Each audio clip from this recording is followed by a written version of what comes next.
look, we had a business that was working and we just walked away from that. I had a direction and that's about it. It felt like something that I had to do. I was sitting on the idea of Browserbase for months. It became really, really clear that this is a company that needed to exist. When I finally had the pieces in place to have the idea for Browserbase, I knew how hard this was going to be. Why won't this company succeed? What if OpenAI builds it? What if it's not a big enough of a market? What if people don't want to pay for this thing? I ran Prod, a nonprofit accelerator started at Harvard and MIT. Prod launched companies like Mercor, Cursor, Etch.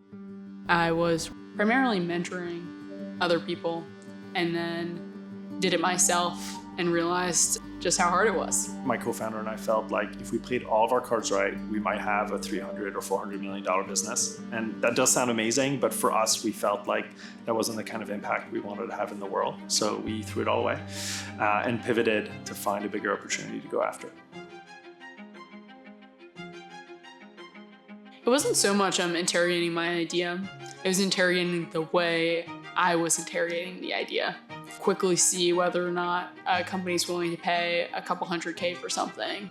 PMF gave us a super practical framework for getting that done as quickly as possible.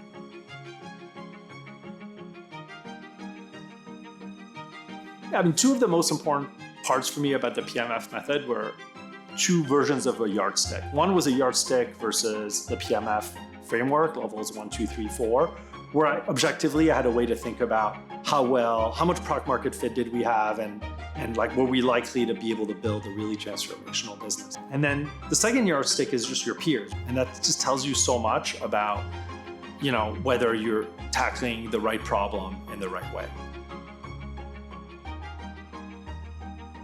I knew that finding PMF was the most existential risk to building Browserbase, and any advice or data I could have gotten about how to make that more likely to happen felt like a very valuable use of my time. PMF gave us the data and the benchmarks for me to know that we were on the right track. Basically, everything changed after the summer of 2024 because this business did find PMF.